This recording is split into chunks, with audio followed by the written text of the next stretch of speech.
Komunikasi adalah sebuah seni, jadi ciptakan keindahan ketika kalian berinteraksi dengan orang lain.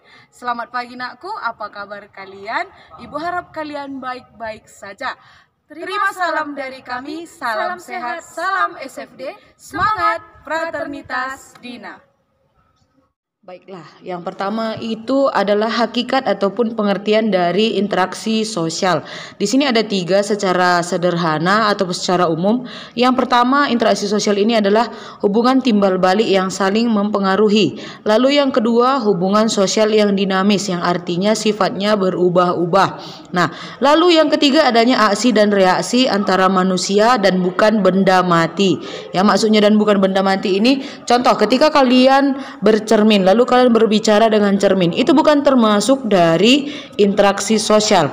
Ya, jadi kalau misalnya interaksi sosial ini ketika kita bertanya lalu ada yang menjawab, atau misalnya ketika kita menepuk pundak seseorang lalu dia memberikan reaksi seperti misalnya melihat kita atau bertanya kenapa kita menepuk punggungnya. Inilah yang disebut sebagai interaksi sosial, ya.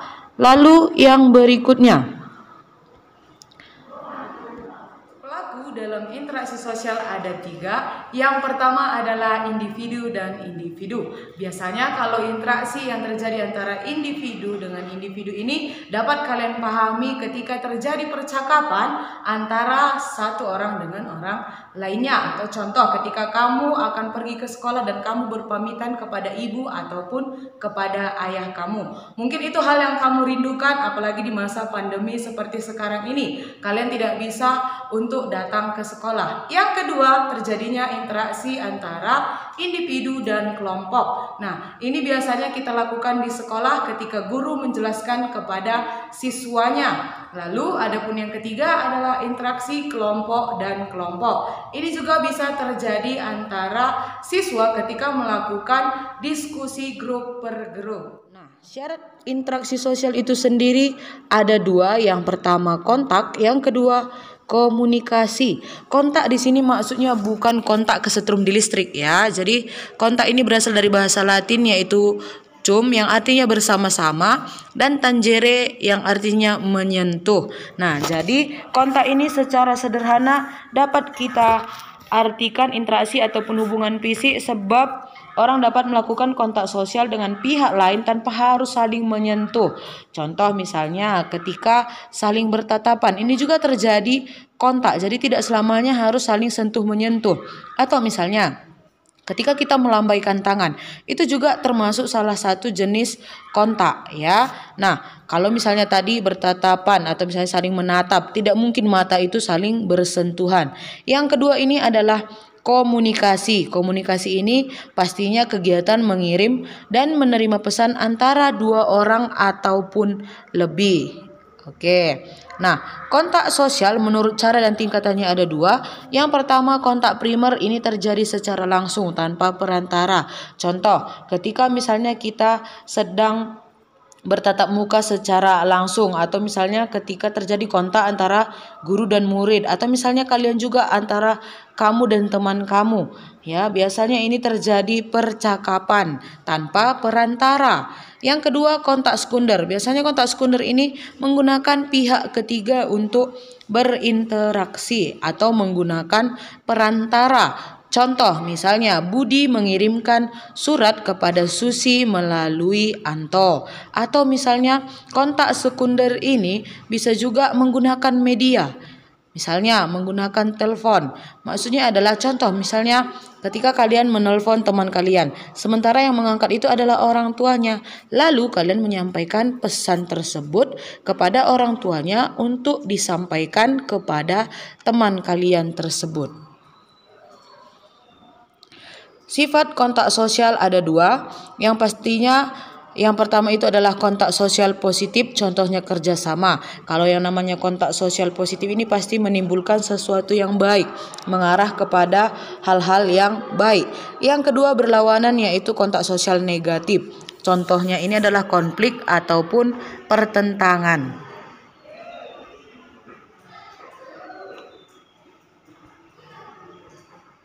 Syarat terjadinya komunikasi ada 5. Nah, untuk lebih gampangnya mengingat nanti, yang kelima syarat komunikasi itu nakku singkatannya Kokom, media pesan umpan balik. Nah, Kokom itu siapa? Bukan Kokom pembantu di sana ya. Nah, Kokom ini singkatan dari komunikator dan juga komunikan ya.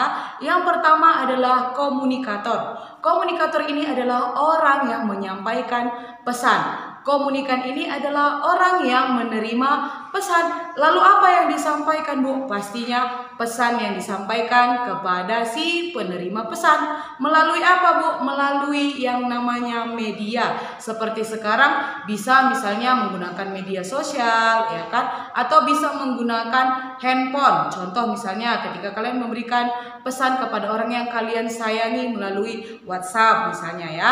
Nah, lalu setelah media ada umpan baliknya ketika kalian memberikan pesan, lalu ada respon dari si penerima pesan. Nah, tapi kalau misalnya tidak ada respon dari si penerima pesan, maka artinya itu pesan kalian hanya dirit. Pasti sakit ya anakku ya.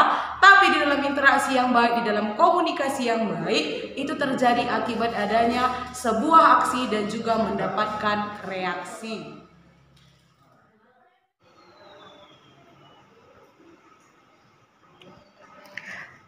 Adapun tahapan komunikasi yang pertama encoding, di mana encoding ini biasanya pembuatan kode. Contoh misalnya ketika kalian mengikuti kegiatan pramuka lalu kalian akan melaksanakan perkemahan. Nah, biasanya pada masa itu ketika kalian melewati hutan, pastinya itu para pelatihnya menggunakan kode. Contohnya misalnya kode-kode yang mungkin sudah diajari ketika membuat tanda panah ke kanan, berarti arah jalan itu menuju ke arah kanan.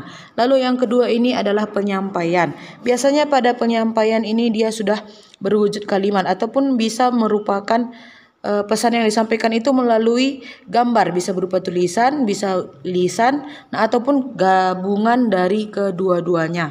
Jadi ada dia yang disampaikan tidak menggunakan kode-kode lagi. Lalu yang ketiga ini adalah tahapan decoding, pemecahan kode. Contohnya ketika kita melihat ataupun ketika kita ingin ke kamar mandi ataupun WC umum, pastinya di sana ada kode gambar, lalu kita melihat yang mana yang untuk perempuan, yang mana untuk laki-laki. Inilah maksudnya pikiran kita sudah bekerja untuk memecahkan kodenya ataupun kita memahami kode yang disampaikan oleh seseorang. Atau misalnya encoding ini ketika seseorang meletakkan jari telunjuknya di bibir, itu menandakan supaya kita diam. Nah, lalu apa yang akan disampaikan di sini? Biasanya tidak hanya dengan meletakkan jari telunjuk di bibir. Mungkin saja mereka bisa menyampaikan sebuah istilah. Nah, tanpa harus mengatakan diam. Jadi kita paham, kita memecahkan kode apa maksud ketika jari telunjuk itu diletakkan di bibir. Inilah tahapan-tahapan komunikasi. Nah, lalu ada pendekatan interaksi sosial menurut beberapa para ahli. Yang pertama, W.I. Thomas, dia mengatakan bahwa pendekatan interaksi sosial itu menilai atau mempertimbangkan terlebih dahulu. Biasanya ini menggunakan perspektif interaksionisme. Jadi di dalam interaksi itu dia menggunakan simbol-simbol ya, seperti yang tadi sudah kita percontohkan juga. Lalu yang kedua adalah Herbert Blumer. Herbert Blumer ini mengatakan bahwa di dalam pendekatan interaksi sosial ada 3 hal yang dilakukan. Yang pertama adalah bertindak atau action, yang kedua sesuatu ataupun thing, lalu yang ketiga itu adalah arti sesuatu itu bagi dirinya ataupun meaning ya. Nah, lalu yang ketiga ini ada ketiga maksud Ibu ya. Lalu yang ketiga ada Erving Goffman. Erving Goffman ini memberi pikiran ataupun pemikiran dalam kajian interaksi sosial. Yang pertama adalah membuat pernyataan atau expression. Yang kedua ada individu lain yang memperoleh kesan atau impression. Lalu yang ketiga itu pengaturan pesan ataupun kesan, impression management. Nah, contoh ketika kalian berbicara dengan seseorang, pastinya body language kalian itu diperhatikan. Dari gerak-gerik kalian itu dia menarik kesimpulan ataupun menarik kesan apa yang bisa dilihat dari kalian. Lalu masuk ke pengaturan kesan. Mereka menilai atau bahkan memikirkan kesan apa yang dapat dimunculkan ketika kalian berinteraksi tersebut. Nah, demikianlah pembelajaran kita kali ini, Nakku. Ibu harap kalian dapat memetik hal-hal positif yang terdapat di materi kita dan mengaplikasikannya dalam kehidupan kita sehari-hari. Nah, untuk lebih mendalami refleksi apa yang dapat kamu temukan atau refleksi apa yang bisa kamu ungkapkan, nanti akan dipertanyakan di dalam soal. Jadi, demikian pertemuan kita untuk hari ini. Terima kasih.